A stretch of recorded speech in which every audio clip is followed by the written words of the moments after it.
Hi everybody, it's Dana. Welcome back to my YouTube channel. Today we're going to be making a cute little card using a new Lawn Fawn Christmas-like note Otter. I think this is so cute. I'm going to start out with using a piece of Canson watercolor paper and a rectangle stitch die. I'm going to go ahead and run this through my die cut machine and we're going to go ahead and get started. I'm going to use some Distress Oxide inks. I'm going to use the Abandoned Coral and the Candied Apple. I just want to make a nice, festive, beautiful background. Now, using these Distress Oxide inks, if you guys have not used them yet, they are utterly amazing. They are super easy to blend onto any kind of cardstock. So if you are challenged with using the regular distressed inks, these are now my favorite go-to. They are so super easy to blend with, and you kind of get a seamless background without any real gift of doing this. So I just made sure to grab a piece of paper because I didn't want my hands to get inky. So that's just a scratched piece of paper, and it's helping me to hold my cardstock in place. I'm going to switch now to the Candied Apple Distress Oxide ink, and I just want to add a little bit of that color around the edges just so I can have that a tad bit darker than the center of my card. And like I said, this Distress Oxide ink is amazing. So these colors that I'm using here, I believe, are from the first and second release. I'm not quite sure. I don't remember. But I did purchase both of them. The first 12 and the second 12 that came out. And I will have to tell you, I'm going to purchase all of them because, you know, that's what happens when things are pretty. So look how beautiful that is. Absolutely love it. So now what I want to do is go ahead and spritz this with some water. So I'm using my Nuvo water spritzer here, and I'm going to use it really up high and let it soak into the paper. And then I'm going to grab a paper towel and then lightly take up some of that color. And look how beautiful that looks. Isn't that gorgeous? All right, I'm going to set this paper aside to dry, and then we're going to go ahead and start stamping. Okay, so now we're going to go ahead and start coloring. I'm going to grab one of the images out of that cute little set, and I'm going to use some Memento Tuxedo Black ink because we're going to be using Copic markers for our coloring today. So I'm just going to use my acrylic block, and I'm going to go ahead and press that down. And the paper I happen to be using today is the Nina Solar White 80-pound paper. I'm going to also use just 3 shades of brown Copic markers. And I'm going to go ahead and zoom in so you guys can see the coloring process. Now for me, the way I use my Copic markers is I always start off with just a base coat. That's just something that I do when I color. Now I know some people don't do that, but for me, it just helps me blend when I color with my Copic markers. So you're seeing here, I'm just putting down a light coat of my E31, and now I'm just coming in with my E35, and that's just to add some shading in. Now everybody works differently with their Copic markers. I am not a professional. I just love coloring.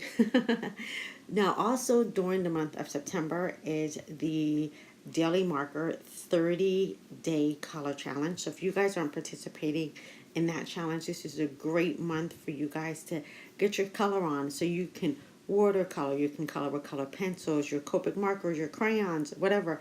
Just take 15 minutes a day to work on something that you love. All right, so I'm just going to go back in and blend everything back out. So that was with the E35, and now I'm coming back in with that E31. Now I should have went ahead and refilled this Copic marker because it's a little bit dry, but we're just going to go with it. And I love these little otters. They're so stinking cute. They're adorable. For the little cheeks, I'm going to use R20 just to add a little bit of color right to their cheeks. Now I'm going to do the same exact process with this little otter. So again, I'm putting down just a light coat of the E31 just filling it in. And it's okay if I'm going out the lines on this one because I'm actually going to be fussy cutting them out. Again, just adding in a little bit of shading. Now, if you want a little bit more texture in this, then you can go ahead and put in like little first strokes. But because my image is kind of tiny, I'm not going to add too much to this. So that was my E35, and now here I'm coming back in with my E37. Just adorable. I'm going to add just a little bit more shading around.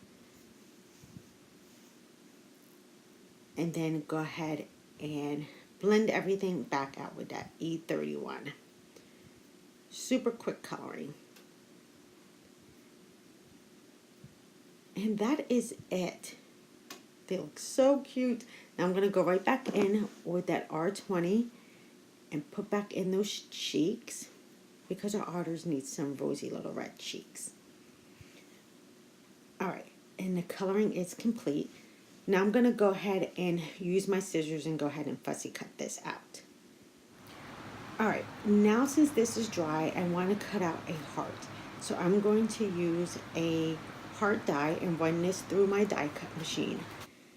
Now once this is cut out, I want to darken up the edges of my heart just so it gives it a little bit of definition. So I grab my blender tool, and this is with that Candied red Distress Oxide ink. So I'm using the same ink that I used just around the edge of the initial panel because I want this heart to look like it's popping out from the middle of that panel. So I'm just going to add a little bit color right around the edge.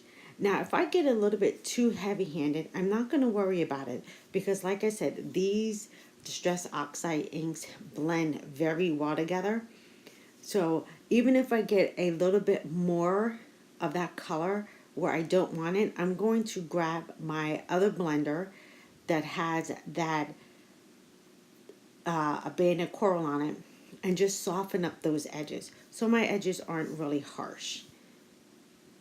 So I'm just going to go back in and make sure that I have that red exactly where I want it, and that looks great. Looks really pretty. Now I want to go ahead and put a sentiment across the top of that heart. So I'm going to grab in my Misty and place that in there. Now mind you, this is a Christmas set, but I'm actually going to give this card to my husband.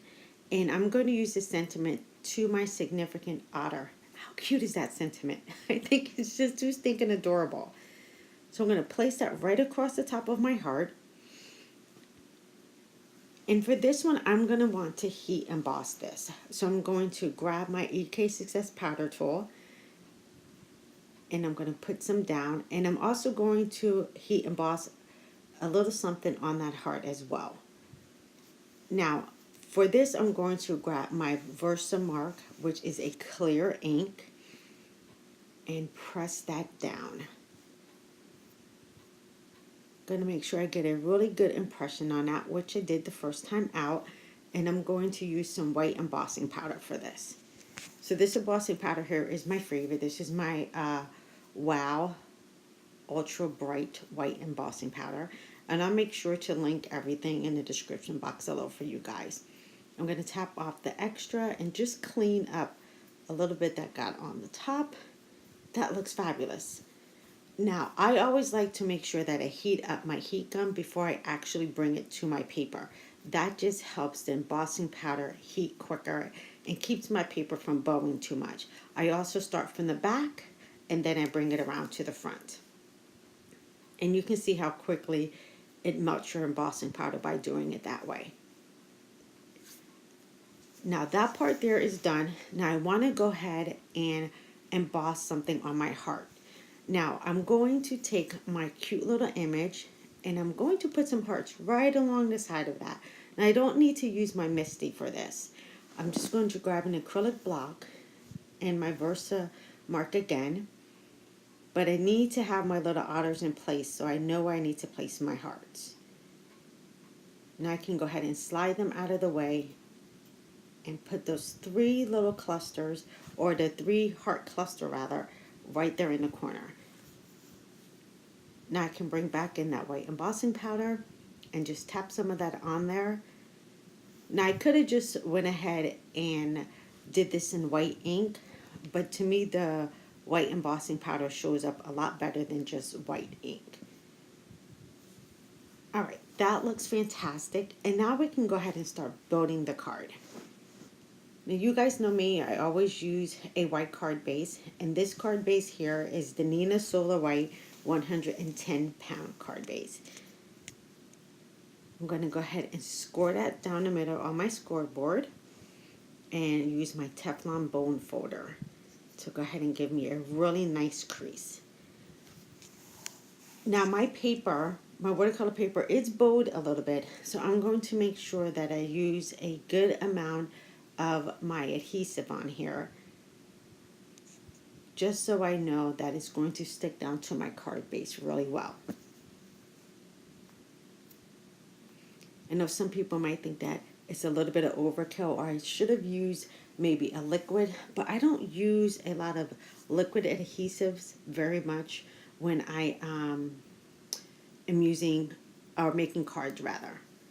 All right, now for the heart, I want to pop my heart up.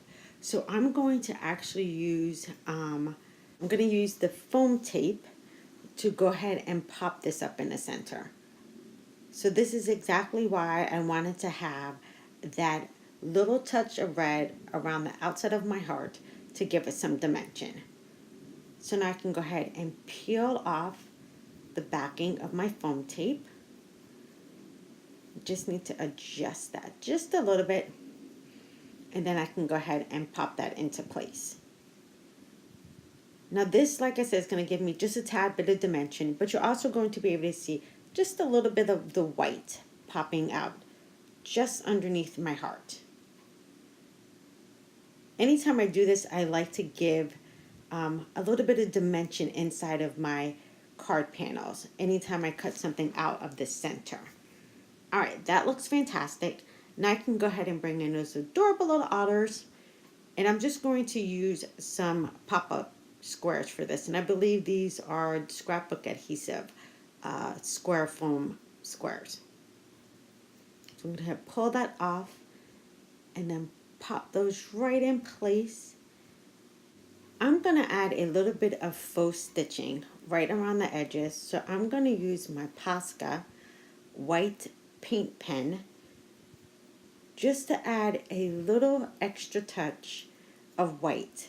Now I do already have some stitching around the edges because of the die cut that I used, but I just want to add a little bit more white to this card. So this is something really easy that you can add to any of your cards that you make without adding any more volume or having to glue any additional embellishments to your card. And it's really something easy to do, even if you use a black pen or silver or gold. I have been doing this for years on cards, way back when there was no glitter or sequins to add. It just adds a clean little look to your cards without having to break out a sewing machine. All right, I'm just going to finish up right across the top of the card, and we will be done. All right, that is it. So in a super adorable card using the Lawn Fawn Christmas Like No Other stamp set. All right, everybody, that is it. Here is a look at the completed card. Thank you guys for hanging out with me. Don't forget to give me a thumbs up. See you guys in the next video. Bye-bye.